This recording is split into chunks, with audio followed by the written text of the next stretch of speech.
Hi. Hey, Nicole. Love you too, Nicole. That's really sweet of you. Thank you. Ready for a scary story? How come my voice gets like all whoa as soon as I start talking on here to read? This one that I'm going to read tonight is called Small World. Okay? Small World. You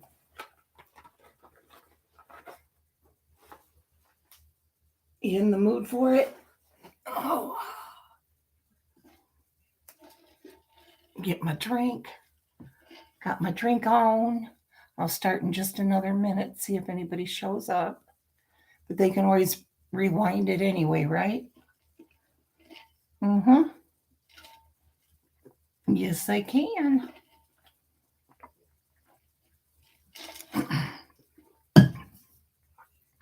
Okay, here we go. So get ready. Getting ready. Where's my weird phone holder?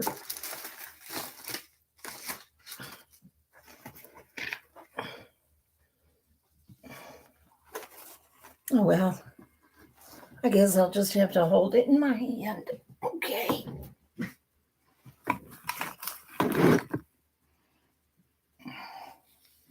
Too much junk sitting here from my shelves to find it. Here we go. My wife, son, and I ran up to the entrance of the ALMN of the ride, right as the young attendant latched the rope to the metal pole blocking our path. Sorry, folks, he said, the ride's closed for the night. Don't you have time for one more group? I pleaded, looking over at the young couple he had let through a moment before we arrived. This is our last night here, and we didn't get a chance to ride earlier.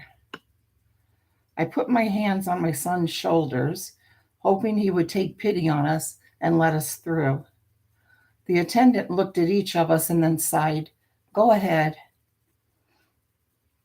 He nodded towards the entrance as he unlatched the rope. Thank you so much, I said, ushering my wife and son before me. We hurried down the ramp until we caught up to the couple that had entered the ride before us. The young man and woman didn't seem to be in much of a hurry. They took their time walking through the winding queue, stopping every once in a while to make fun of one of the silly graphics that adorned the wall. I cleared my throat, hoping the teenagers would take the hint to either hurry up or let us pass, but they did neither. What they did do was turn back and look at me, then start whispering and giggling to themselves. Thanks to them, our progress to the loading platform was painfully slow. By the time we were assigned a row to sit in, it was just me, my wife, and son, and the couple riding together in the last boat of the night.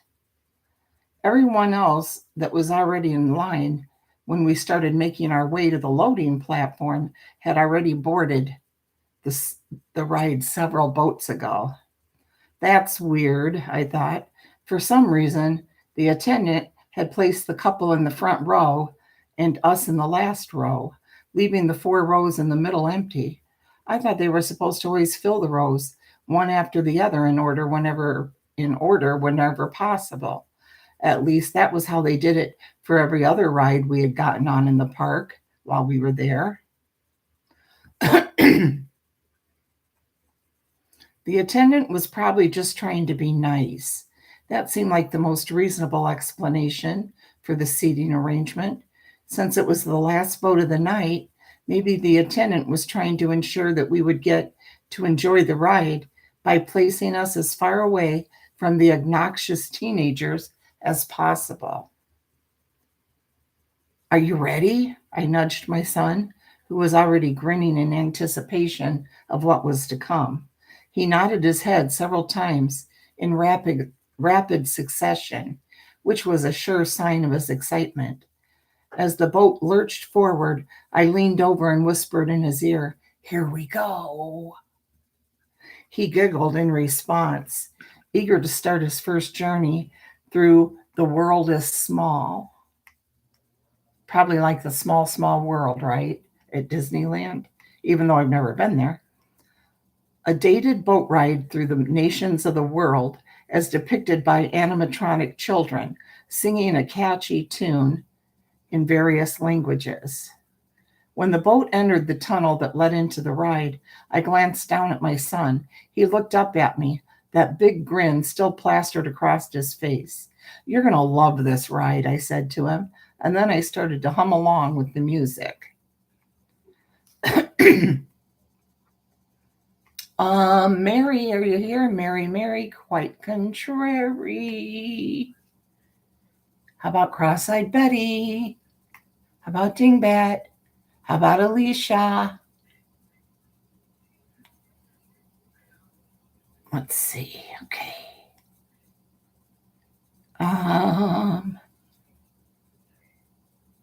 Being on the ride brought back memories of when I was a kid. I would have been embarrassed to admit it at the time, but I've always liked it. It was one of my favorites at the park. I couldn't help but smile every time I heard those little animatronic children singing the ride's theme song in all of those different languages. It always made me feel like I was a small part of something bigger. This is the perfect way to end our trip, I thought. My son's eyes grew large as the boat entered the vast open space that encapsulated the ride. He dropped the grin from his face and replaced it with a look of awe. All those animatronic children singing and dancing in the colorful clothing of the countries they represented filled him with a sense of wonder. I probably had a similar look on my face the first time I rode the ride. I continued to hum along with the music. It was hard not to. The song had a way of infecting you with its peppy message of unity. As we progressed through the ride, I would point out my favorite scenes to my son. He would respond by pointing to the ones he liked. The couple in the front of the boat didn't seem to be too impressed with the ride. They just sat there. They just sat there, looking around with bored expressions on their faces. If this was their first time on the ride, I can understand how it would feel old and cheesy to them, especially when compared to all the newer high-tech rides in the park. I put my arm around my son. "Hey, Christine."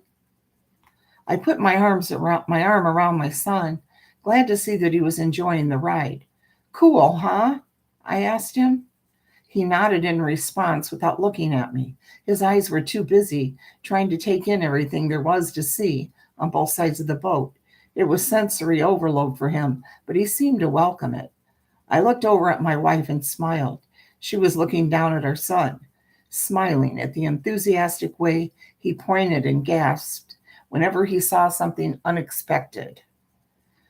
A second later, the smiles were erased from our faces when the ride came to an abrupt halt and the lights went out, plunging us into darkness. The sudden silence was unnerving. Oh, now that would be creepy, wouldn't it? The only sounds echoing through the closed space was the water lapping against the side of the boat. Nobody moved or said anything for several minutes as we waited for the ride to restart. "Seriously?" the young woman at the front of the boat called out. "It figures." I could hear her audibly scoff after she said that. Of all the rides to get stuck on, we get stuck on the stupidest one in the park. "I thought you said the Country Bear Jamboree was the stupidest," her boyfriend said, responding to her outburst. "That's not a ride," she snapped back at him. Wow, that's a happy couple, right, guys? Let me get another sip of water.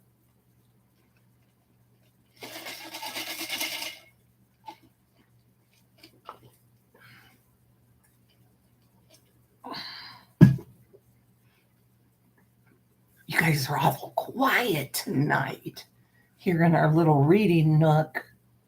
Is your headache better, Nicole? Your migraine?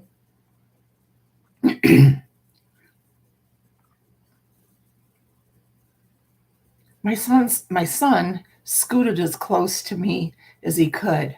I put my arm around him, reassuring him that everything would be okay. It's probably just some technical difficulties. These old rides break down from time to time. I hoped that's what had happened. A small part of me began to fear that they had shut the ride down for the night, forgetting they still had people inside of it. Aye, well, that would be creepy. I squinted as the young man turned on the flashlight app on his phone and shined it in my face as he was looking around. Sorry, he apologized and quickly moved the light to the side. One last ride, the girl folded her arms across her chest, glaring at her boyfriend in the dim light of his phone. It's not my fault it stopped, he replied. Without warning, the boat suddenly lurched forward, throwing us back against our seats as we made our way along the track. Looks like it's starting again, I said, expecting the lights to come on and the music to start playing again, but the ride didn't resume. We were moving through the darkness. The dim illumination from the boy's phone casting long shadows over the motionless little animatronics as we swiftly passed by them. What's happening? My son whispered, keeping his eyes focused on his feet. He didn't want to look at the robotic children any longer. The darkness cast shadows over their faces, giving them a menacing appearance. They must have activated an emergency retrieval system to pull us back to the station. I guess they couldn't get the ride started, I answered. I think I got whiplash, the young man said, reaching his hand up, starting to rub his neck. You okay? I leaned down and whispered into my son's ear. I knew the situation was making him nervous, but he was doing his best not to overreact to it. He nodded. How about we stop on our way out and get some ice cream? My wife suggested. I think that sounds like a great idea. What do you think? I asked my son. Can I get hot fudge? That was his favorite topping. Of course you can, my wife answered. And whipped cream if you want it. I glanced forward as the boat was rounding a curve, but instead of following the track like I expected it to, we suddenly veered in the opposite direction. Our new path was taking us straight into a wall. Oy. We're going to crash, I heard the girl call out as she and her boyfriend raised their arms to protect themselves. I pulled my son close and braced myself as best I could, but there was no impact. Right before the boat would have slammed into the wall, a concealed door opened up, which allowed us to continue on our way without slowing down. Where are we going? My wife asked. No, excuse me. It looks like some sort of maintenance tunnel, I responded after looking at the undecorated concrete walls of the passageway. Why aren't there any emergency lights? She asked. There were emergency lights. I saw them evenly spaced down the length of the tunnel, but none of them were on. If it weren't for the boy's phone, we'd be entirely in the dark. I didn't mention this to my wife. I didn't want to scare her or my son any more than they already were. I want to go home, my son whispered.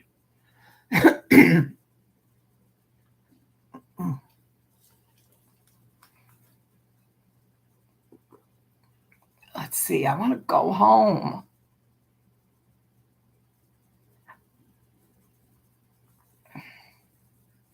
Let's see. That was his way of letting me know that he couldn't take it any longer. The darkness was finally closing in on him, making him feel claustrophobic. We are going home. We are going to go home, I tried to comfort him. Once we get off this ride and get you that ice cream, okay? Okay. A few seconds later, the boat was pulled through another set of doors. then came to an abrupt halt in the middle of a small room. The boy shined his light around, illuminating hundreds of plastic body parts that were hanging from the walls and ceiling. There were also a couple of workbenches lined with tools and several unidentifiable electronic components.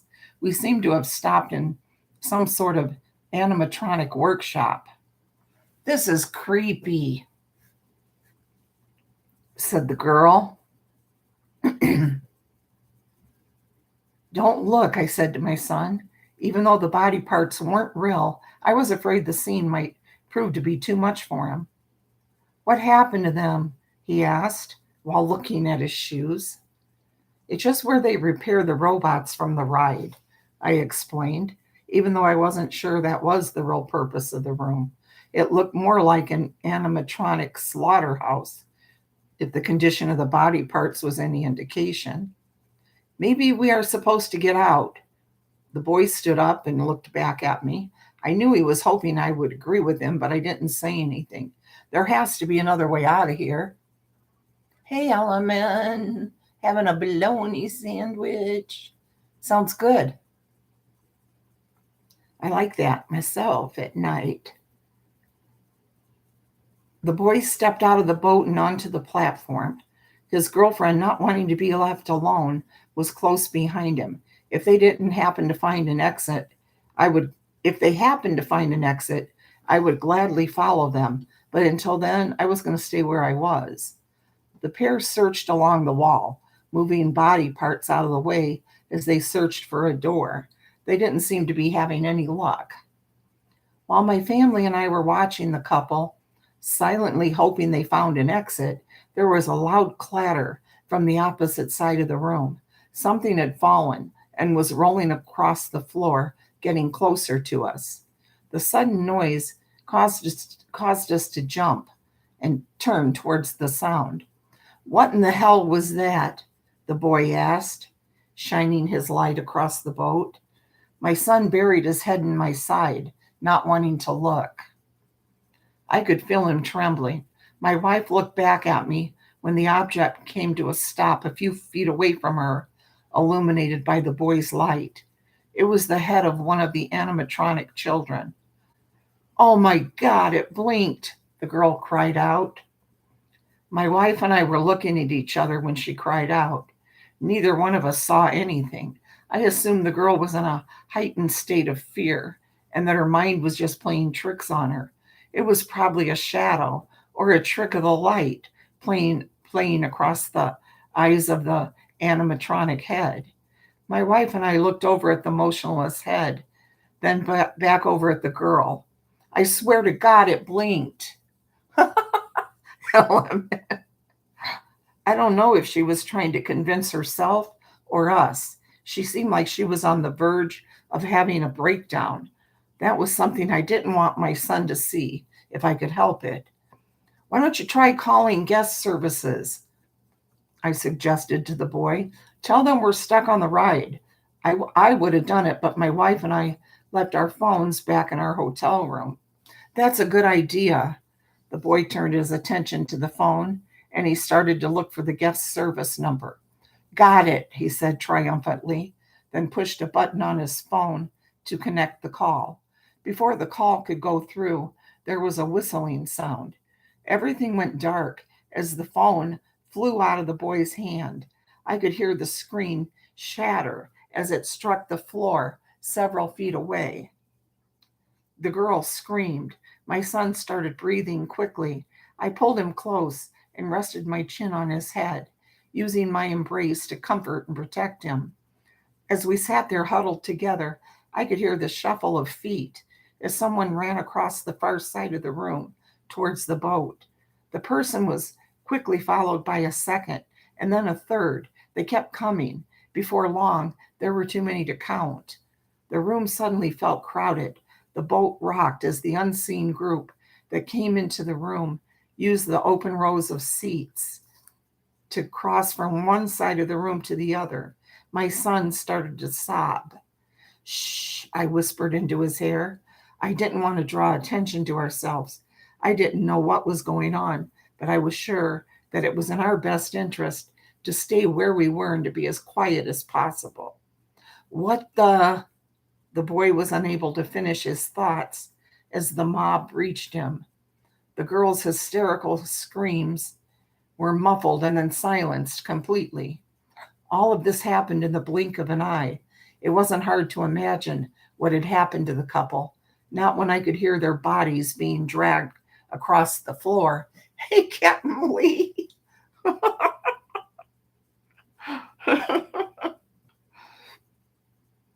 I didn't know if they were alive or dead. How could I only hope? I could only hope the same thing didn't happen to us. These are people stuck in a ride. It's called the Small World ride, and it went completely dark in there, and the singing stopped and everything like that. So it's a little bit creepy, Captain. Yeah, animatronic body parts all over. My wife's son and I sat silently as the mob used the boat to move back to the other side of the room, pulling their heavy burden along with them. I winced every time I heard a thud, knowing it was the sound of one of the teenagers' heads striking the bottom of the boat. At one point, I felt like I was being watched. I knew that if I reached out with my hand, I would find someone standing on the seat right in front of me. Ugh. I held my breath and didn't move until I felt the boat sway, signifying the person had walked away. I don't know how much time passed before the lights came on, but it felt like an eternity. The room didn't look as threatening when it was all lit up. I glanced around, looking for any sign of the couple. There was nothing to indicate that they had ever been there. What the hell just happened? My wife hissed. I shook my head to let her know we weren't safe yet. Oh, you're welcome, Captain. Good. Hope this one works too. Let's see. I shook my head to let her know we weren't safe yet and used my eyes to point over at the sign hanging in front of the boat. I wasn't trying to get her to look at the sign. We already had seen it when we first arrived. It was a common sign seen hanging on the walls of most theme park attractions. It said, "Please remain seated at all times."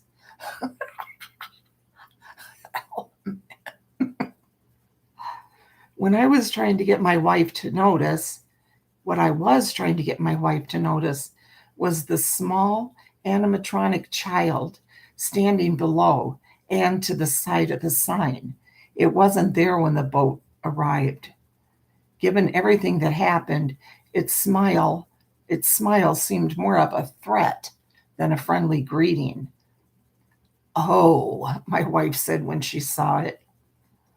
"Are you ready to get that ice cream?" I asked my son. I was trying to pretend this was all a normal part of the ride. He nodded his head and wiped his nose with the back of his hand. "Please remain seated."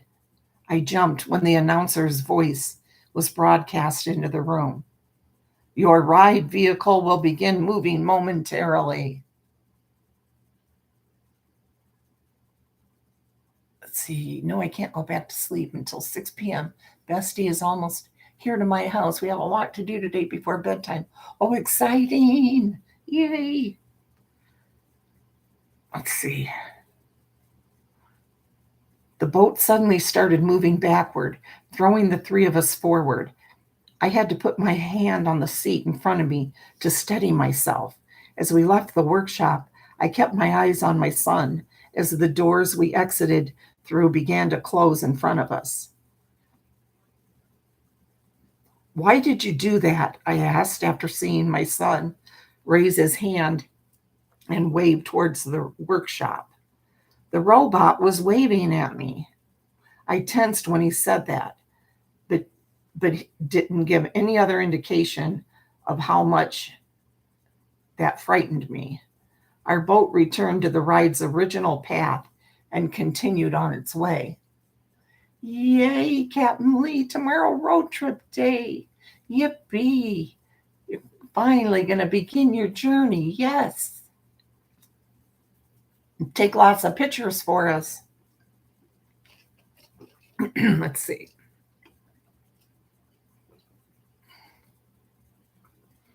Our boat returned to the right's original path and continued on its way. The three of us just sat there, staring straight ahead, waiting to return to the unloading platform. The song blasting through the speakers didn't sound joyful to me any longer. It now held a sinister undertone I never recognized before. Cool, Captain. As the boat entered the exit tunnel, filled with all the numerous signs saying goodbye in various languages, I allowed myself to relax. I hadn't realized how long I had been clenching my fist until then. But my relief was short lived. At the end of the tunnel was an animatronic child, the same child that was in the workshop. It was waving its hand from side to side and holding a sign that read, "The world is small," underneath which was, "See you real soon." My son was pleased when the familiar robot came into view and returned the wave. I was not happy to see it. I had sat through that ride too many times to count, and there was never an animatronic in the exit tunnel, just the signs. I couldn't help but think of its presence there and the sign it was holding as a threat to keep our mouths shut. The end. That was kind of dumb. Let's see how long this has been. Okay, we'll read one more. This one is called Colonized.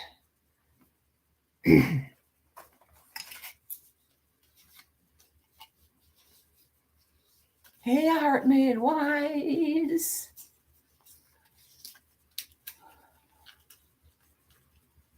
I think a lot of them are of our little reading nook. I think a lot of them have drifted off, and that's fine. That's what it's for, right? We'll do another one.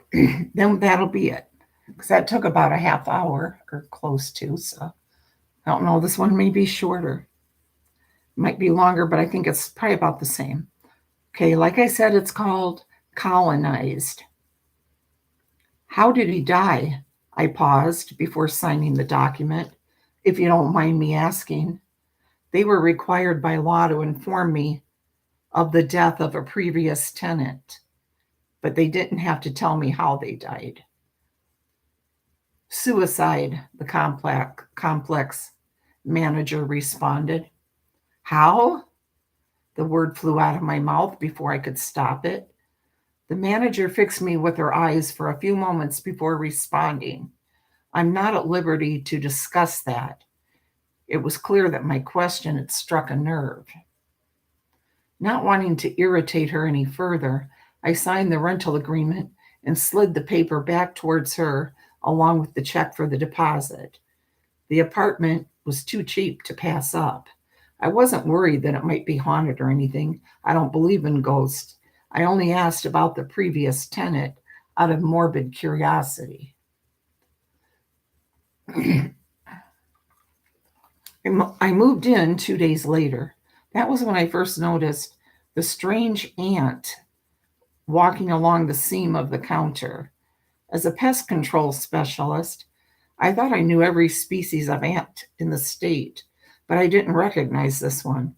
It was small, even by ant standards, and was a vivid red color like blood. I watched as it ran over to the window and escaped outside through a tiny crack in the frame. Even though I was an exterminator, I still had a lot of respect for insects. Just because it was my job to kill them didn't mean I liked it. I knew how important they were to the ecosystem and how the loss of a few select species could mean the end of civilization as we know it. You might think I'm exaggerating, but I'm not. Hey, Rhonda. I don't know. I don't see Rhonda, but somebody said hi, Rhonda. Was it an anteater? Oh, there's Rhonda. I see her just there. I see her. Hey, Rhonda. Let's see. Ants were one of those species. Without them, the animals that relied on them for food would quickly die off. That would affect everything else in the food chain, including us humans. Also, other insect populations, like roaches and termites, would explode if they didn't have to compete with ants for food and habitat. If I could safely and humanely remove insects from a person's home without having to use a pesticide, I would do it. But their size and numbers make that nearly impossible, especially when it comes to ants. Once they established a nest, there was no telling how big it was. Some species are known to create colonies that could stretch for miles. Wow. Wow, really? For miles. I made a mental note to keep my eye open for any signs that the little ants colony had infiltrated the apartment. I didn't want to spray it if I could help it. That shite is dangerous. I already spent a good part of my day around it and would like to avoid it in my home if possible. Thankfully, there were several other ways I could pest proof the place before resorting to chemicals. I would start by getting the maintenance man to come out and seal off all the cracks around the kitchen window. One ant was not an invasion, but it was a sign that they might be looking to acquire some new real estate, someplace with easy access to food and water. I planned on making sure they chose somewhere else. Scoot, scoot, scoot. That's funny. Let's see. The reason I moved into that cheap rundown apartment was that I wasn't very good with money. The truth is, I had a bit of a gambling problem. Not the casino kind of gambling. My problem stemmed from betting on sports games. Lexi, did you let Garnet check to see? Okay. All right. I had a great system that worked for a few years, and then I got cocky. I placed a bet on what should have been a sure and loss, what should have been a sure thing, and lost big. Then I started to place bets in desperation, hoping to recoup my losses, but I just dug myself in deeper until I lost everything. Thanks, Christine. That forced me to live paycheck to paycheck, with a good chunk of my income going to pay off my last failed attempt to recapture my winning streak. That's also why I moved. I was trying to delay my next payment to Antonio, the loan shark I owed a large sum of money to for my gambling debts. I was going too low for a little while. I just needed an extra couple of weeks to scrape together the required amount. A couple of days after I called the office about getting my window repaired, the maintenance man showed up. When he walked into my apartment, he set his toolbox on the floor, opened it, and pulled out a caulking gun. You're not going to call me every time you find a crack in your apartment, are you? The tone of his voice conveyed how annoyed he was. Excuse me? I was a little put off by his comment. These apartments are old. It doesn't matter how many times I seal the cracks, they always keep opening up. I just hope you aren't one of those people who are going to call me every time you have some minor problem pop up. It's the kitchen window, was the only thing I said in response. He walked in the room and caulked around the entire window frame. I knew it was going to look like shite because of how quickly he finished. All done, he said, walking by me to let himself out of the apartment. As he was about to open the front door, he stopped and turned back, eyeing me for a moment before speaking. You know about the old guy that killed himself in your apartment, right? Yeah, I replied.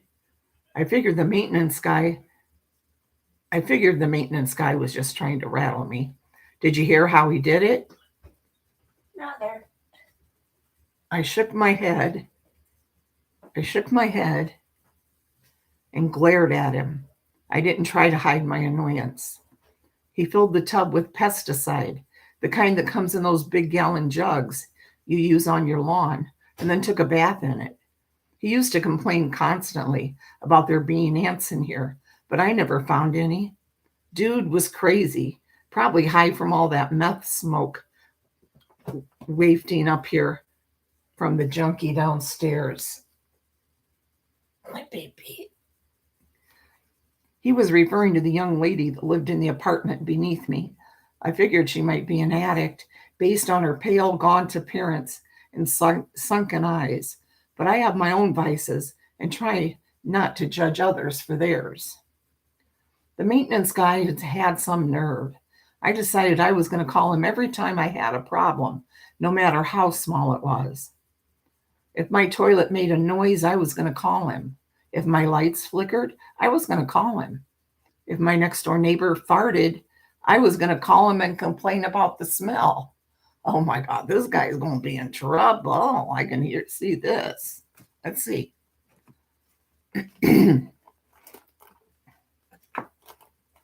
After the maintenance guy left, I got to thinking about what he said.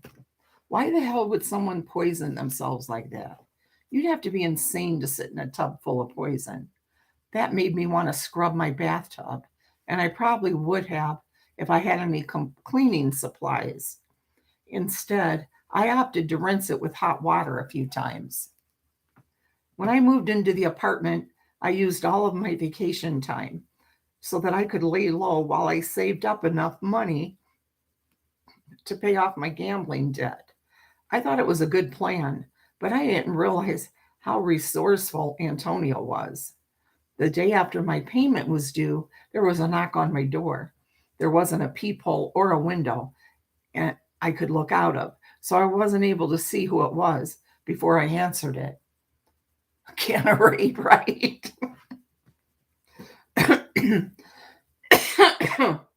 I didn't expect them to find me so quickly. Hello, Steve, Antonio said. You weren't thinking of trying to skip out on your payment, were you? I wasn't afraid of Antonio. He was a scrawny little weasel of a man. The man I feared was the Neanderthal named Rolland that stood mutely behind him. Rolland was Antonio's enforcer. No, I said as Antonio pushed his way past me into the apartment. He was followed by Rolland, who shut the door once he was inside. I had to move. I wasn't making enough to cover rent at my old place and what I owe you. That's right. He knew I was lying because it seems to me like you were trying to hide. I wasn't, I swear, I pleaded with Antonio. I just needed a little extra time to get the money together. I was going to pay you. I want to believe you, I really do. But I feel like I just can't trust you anymore. If you needed more time, all you had to do was ask, and we could have come to some sort of arrangement. His idea of an arrangement was to add a fee to what I already owed him. Mittens, quit. Mittens. Hey, Mittens. Mittens. Stop. Stop. She loves to chew on my magazine.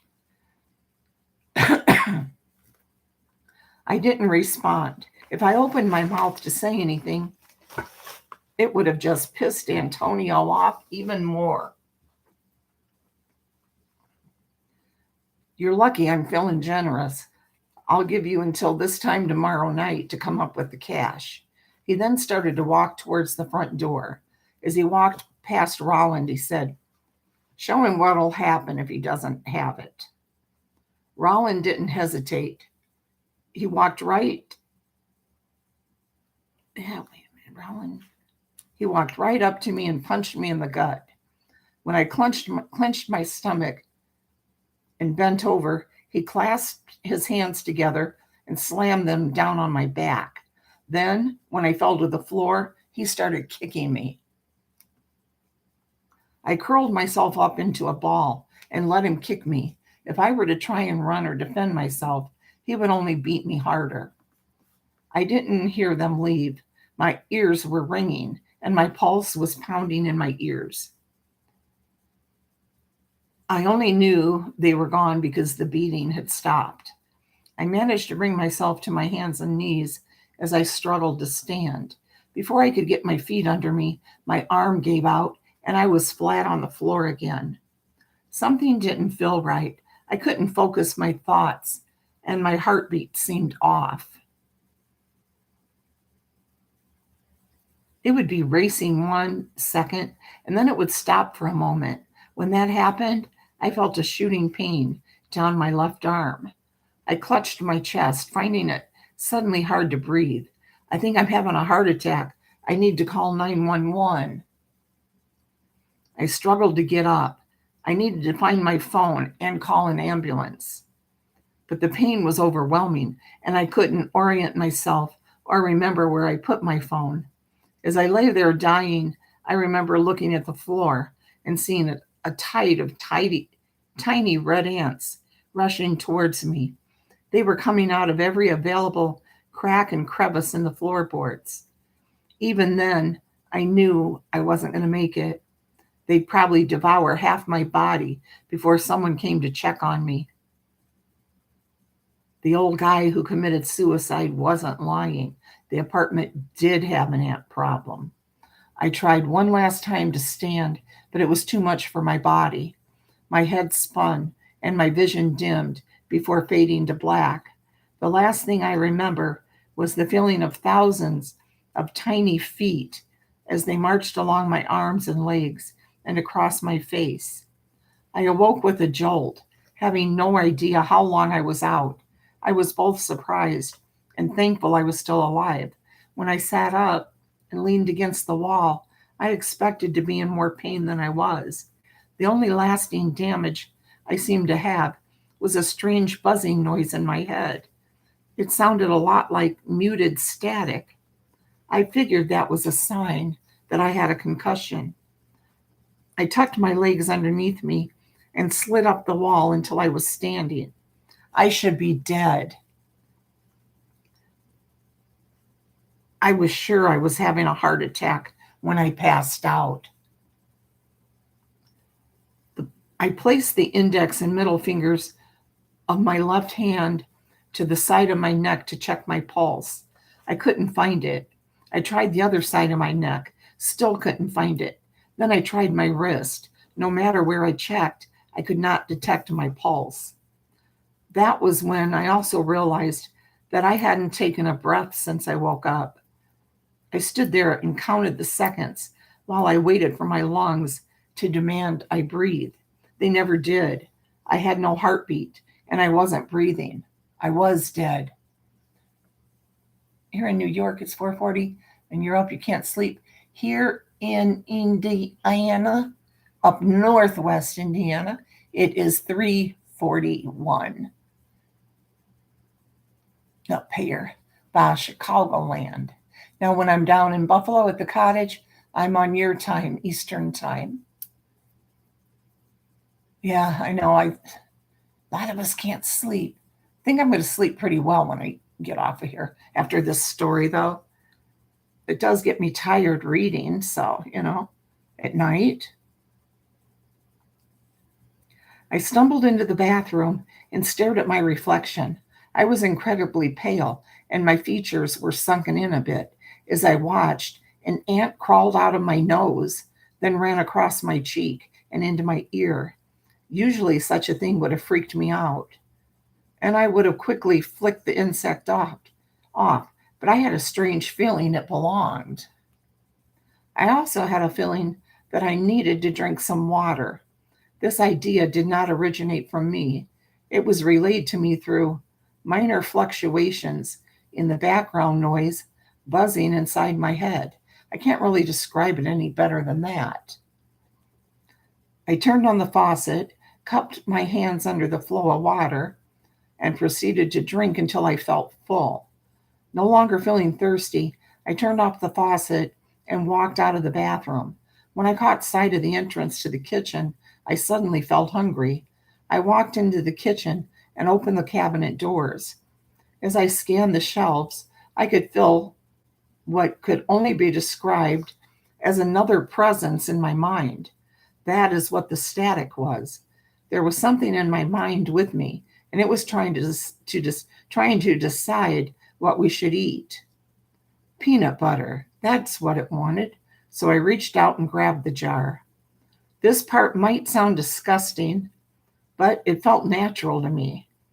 Instead of eating the peanut butter with a sandwich or on a cracker, I spooned it into my mouth, holding it on my tongue. A few seconds later, a large mass of ants descended upon it and carried it off in small pieces to feed the rest of the colony. I couldn't see them do this, but I could feel them. This act felt perfectly natural to me.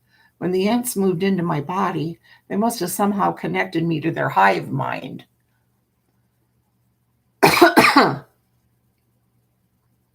I knew what the colony needed when they needed it. When the impulse to do something came, it didn't hesitate to act. Everything was for the greater good of the colony. I think I was starting to understand what had happened to the previous tenant. Being a walking ant colony was a bizarre way to live. I wasn't sure I could handle it. If the colony had tried to move into the old guy, that would explain the bizarre way he killed himself. For the time being, I was happy to be alive and was willing to see how this new arrangement would work out. Out of curiosity, I grabbed a knife from the drawer and sliced a short but deep cut into my wrist. I was not surprised when a river of red ants poured forth from the wound instead of blood. I watched in amazement as some of the ants used their oversized mandibles to pinch the edges of the wound together, while the others secreted a dark substance over the damaged flesh. A few minutes later, there was a knock at my door. I opened it to find my downstairs neighbor standing in front of my apartment. She was the woman the maintenance man had referred to as the junkie. She looked pale and gaunt, just like me. "Welcome to the colony," I heard her voice in my head. "I'm Abigail."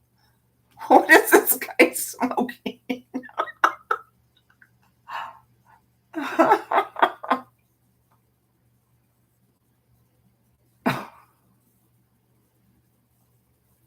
Well, that'll be neat, Captain. Let's see. I raised my eyebrows in surprise.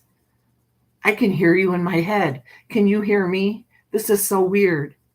I projected those thoughts and many more at her before finally realizing I had forgotten to introduce myself. "Sorry, I'm Steve." I heard her mental laugh as she smiled at me. "Yes, Steve, I can hear you," she said. "We all can." "Is everyone here part of the colony?" I thought her comment was referring to everyone who lived in the apartment complex. She couldn't keep her smile from growing as her laugh echoed through my mind again. "No, just the tenants in this building," she clarified. "If you ever need to reach one of us, all you have to do is think about us and we will hear you." It felt good to know there were others like me, that I wasn't alone. Then I started to think about the events of the previous night and the threat posed by Antonio and Roland. They would be back just like they promised, and I didn't have their money.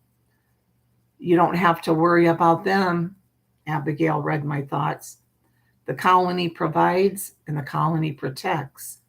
When she spoke, a series of images flashed through my mind. In each one of them, a person was being overrun by millions of ants.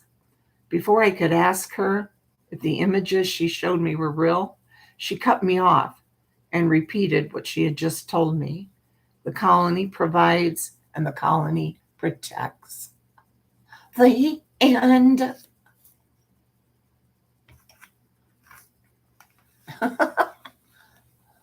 These are kind of weird, but so excited for you, Captain Lee.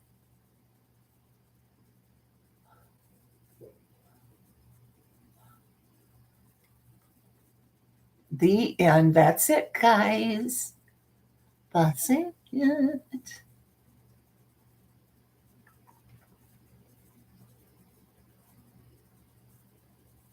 So your ship will sail on Saturday. Right, Captain Lee fan? Now you're itchy and creeped out.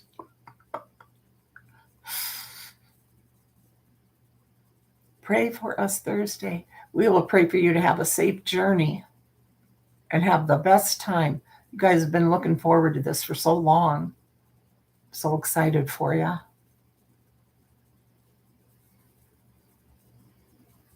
Yes, prayers. All right, y'all. Thank you for stopping in and hearing the story. You'll be driving no later than 5 a.m. Yeah, and let's see. I know you're here in Indiana, but you're nowhere near me. You're on the other side of the state, and you're down further. What's it going to take you? About 12 hours to get there or something? 13? Oh, wait, you're going probably quite a ways down in Florida.